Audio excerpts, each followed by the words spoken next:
Sun is coming out and all. I'm in for a gallery.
Karaoke mode, Bluetooth mode, speech mode.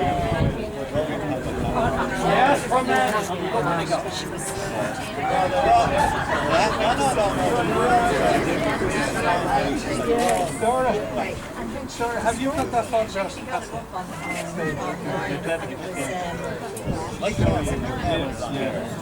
I have that.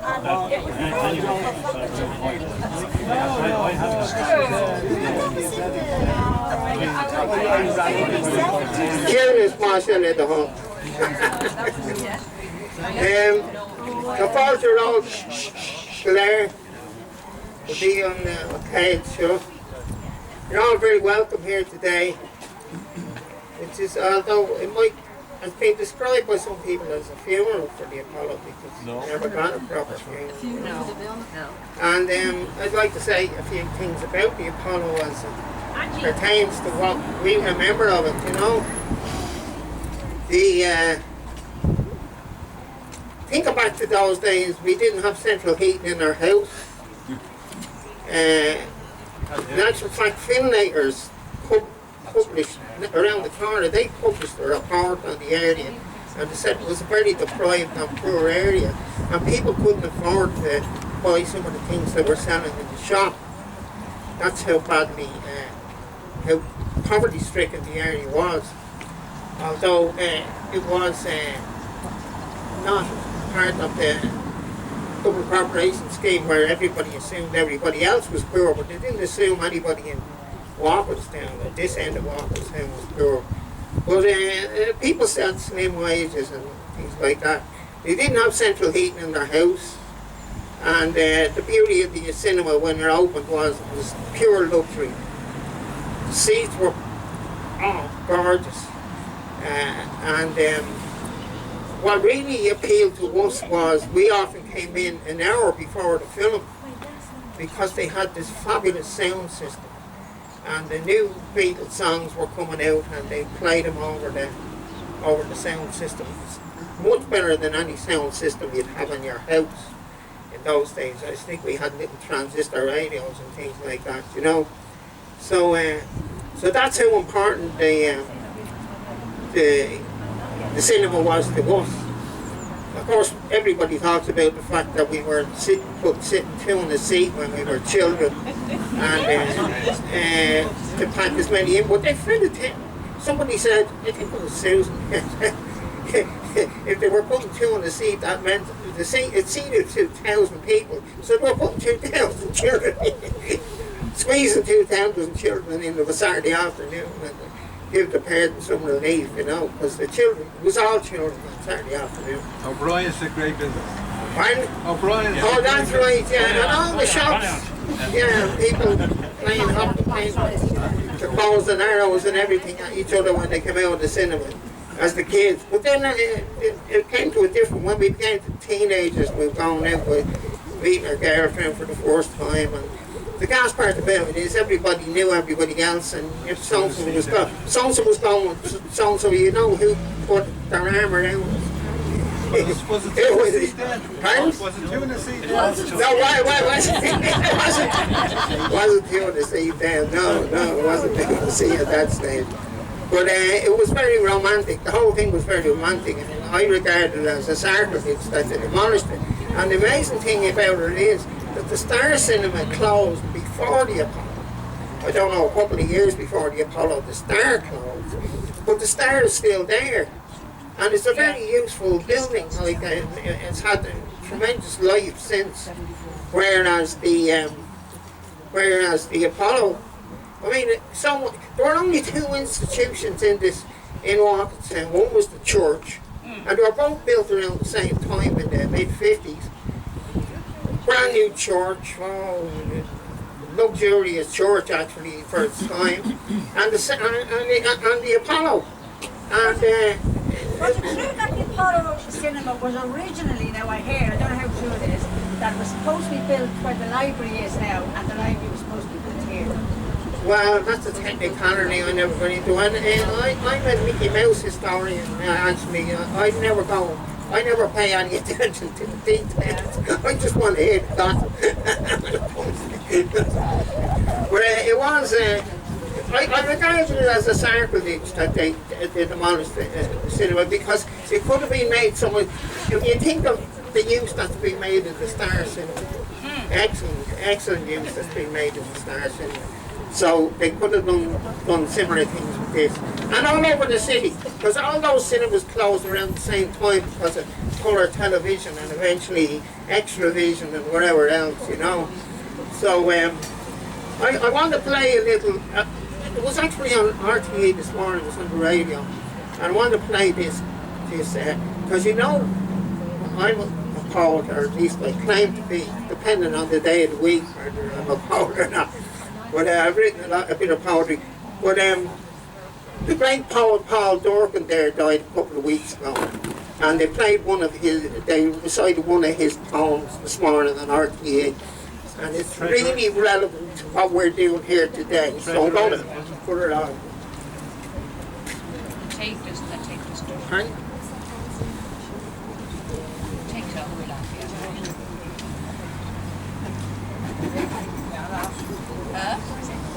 you know, I was talking to the man that was the manager here. That's why I brought the manager here.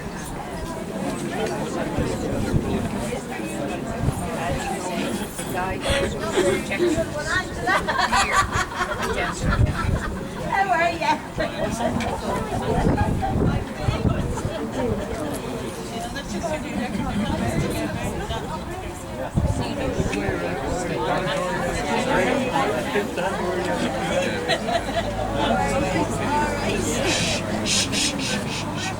I'm trying to get the Wi-Fi. What is it? Nick, I have a poem.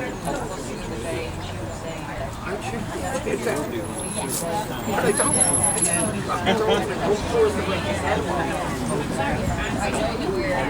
We got it.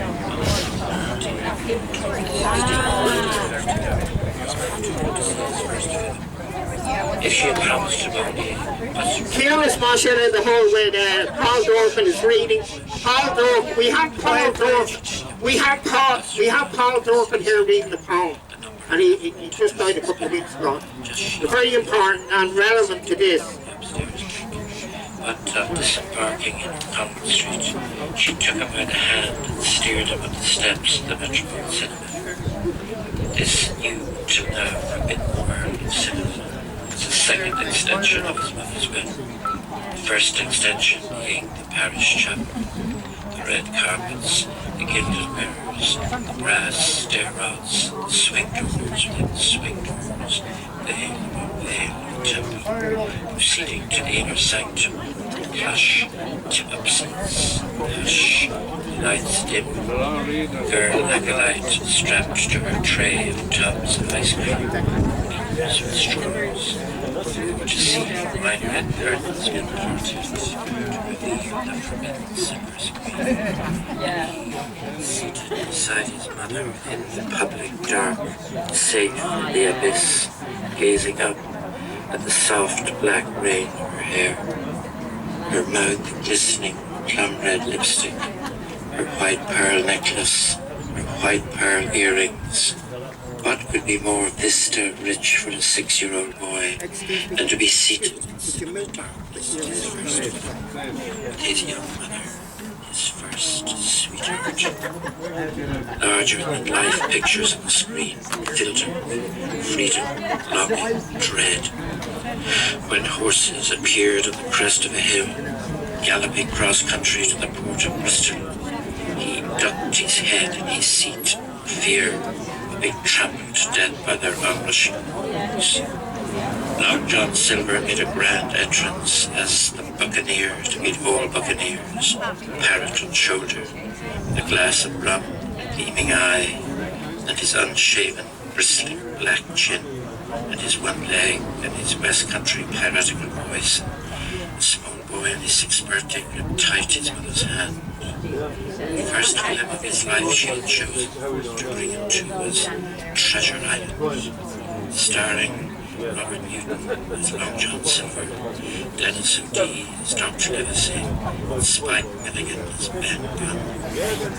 In his cinema seat he became Jim Hawkins, sitting in secret at the bottom of the barrel, overhearing things a boy should never hear. The first time he understood that the price of knowledge is death. When he emerged out of the film as out of a book of the Old Testament, day had changed into night and it was raining.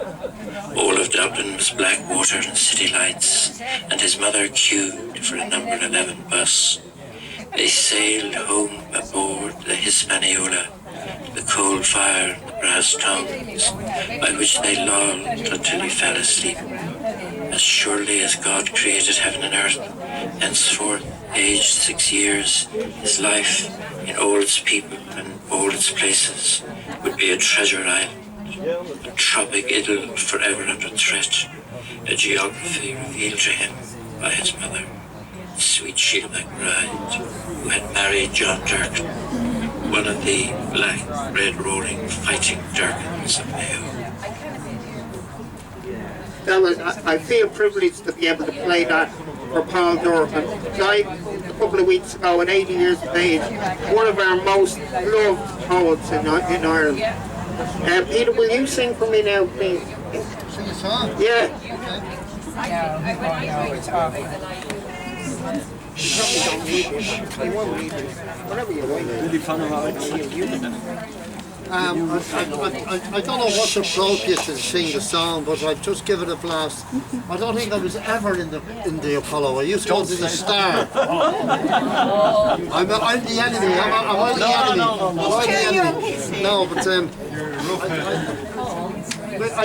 I didn't really know about it. I think I remember passing by it once, and I said, "Geez, I'd love to go in there and that, you know." The aspiration will do. What? The aspiration is fine. Yes, it will. So I don't know whether this song is appropriate, but I will sing a song. As I sailed into Portland town, I called upon my dear. The candle in the window, its light shone bright and clear. I walked up to her doorstep, I knew she was within. The candle told a story, boys, and I was home again. I liked her good behaviour, I loved her easy way. I cannot sleep contented, for the night seems like the day. To sail in muddy weather, it makes me want to shout. I'll roll her in my arms, me boy, and blow the candle out. As I sailed in to Portland town, was as I said before, the candle in the window and my love at the door. We let the candle go by, we had no care or strife. We went to see the parson, and she became my wife. And when they had our baby boy, she named him after me. She held him close and kissed him and bounced him on her knee. And when the trip is over, I'll sail no more about, and I'll remain in Portland town and blow the candle out. There's that now. Thank you very much. Okay, Declan, yeah, go ahead.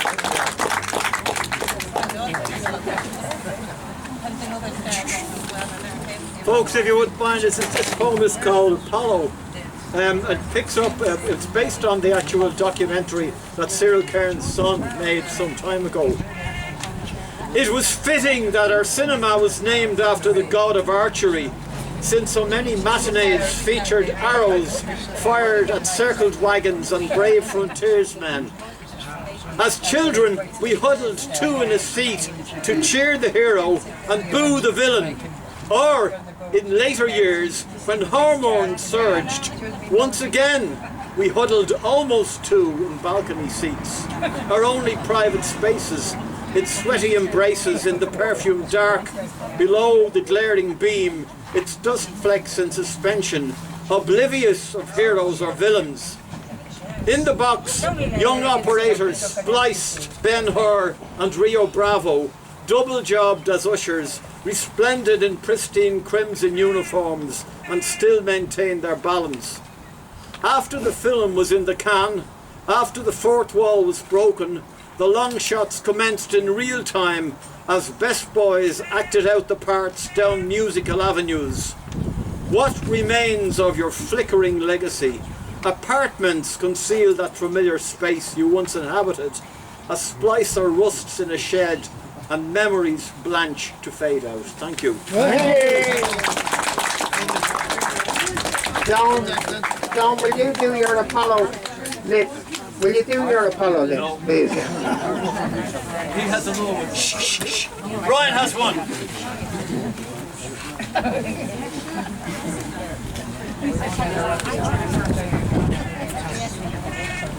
This poem is from a series of poems entitled Quiet, please. Death of the Dublin Cinema, written by Dermot Devitt. Quiet. Death of the Dublin Cinema. The Apollo is down and out demolished by unsentimental ball and chain. An order from the corporation has abolished an emporium of dreams for some questionable gain. The Apollo, Sunday afternoon urban retreat from the triple tyranny of childhood bloom. The home, the church, school, seat after seat of soft red plush tastefully inlaid with pale pink bubblegum. The jostling queue at the squat green letterbox, impatient for this week's instalment of the Mark of Zorro. This folly in upper was featuring the Math the Mexican Fox, a teasing first lesson in the adult concept of tomorrow. The commissionaire, with angry fingernails bitten to the quick, resplendent in his uniform, fit for Charlemagne, with tickets skewered on twine. His mood was thick, how he'd like to have skewered our unruly gang.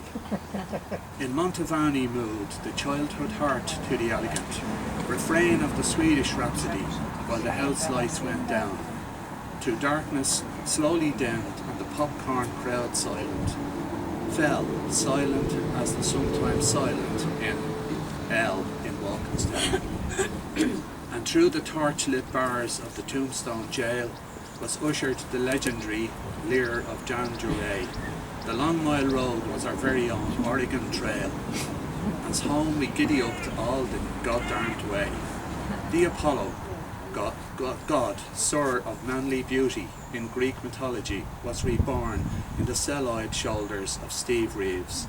As week after Walkinstown week, he hurled down slopes those cardboard boulders. So just a few more lines.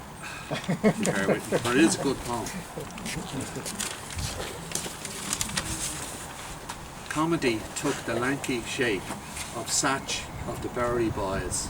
Mere mots were never marked on our callow map. Instead, we jeered Jeff Chandler of steely grey mien with the wry eyes of Victor Mature and Oddie Murphy, the ultimate chap.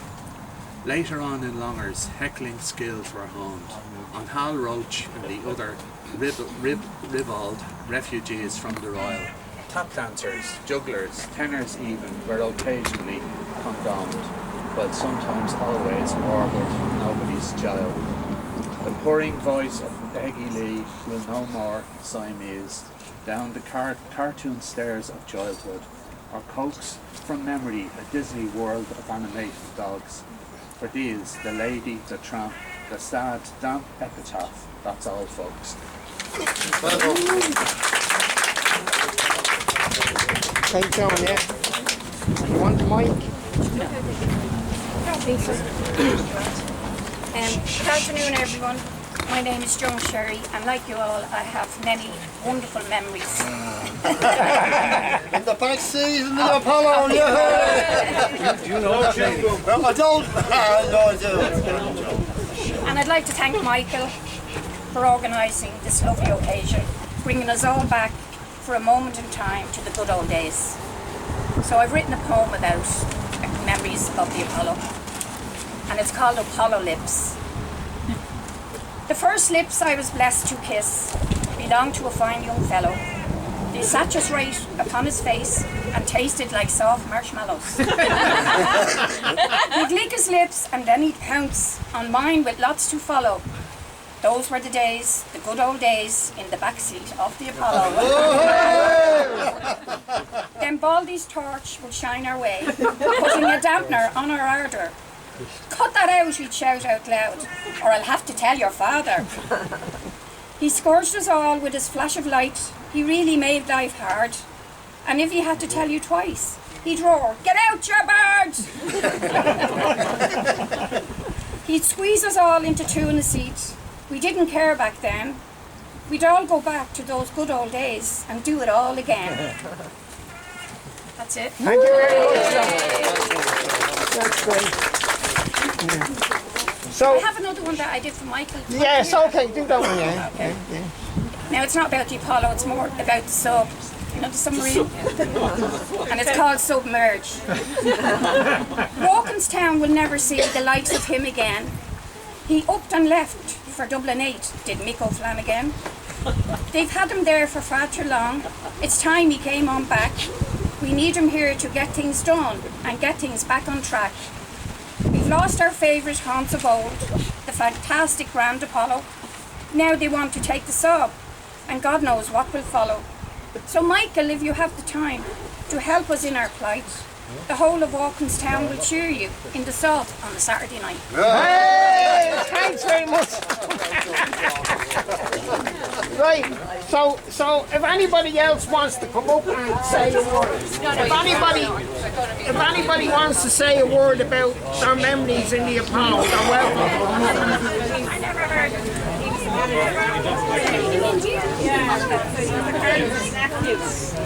Right, I touched you. Right, okay. Bye. Mind yourself.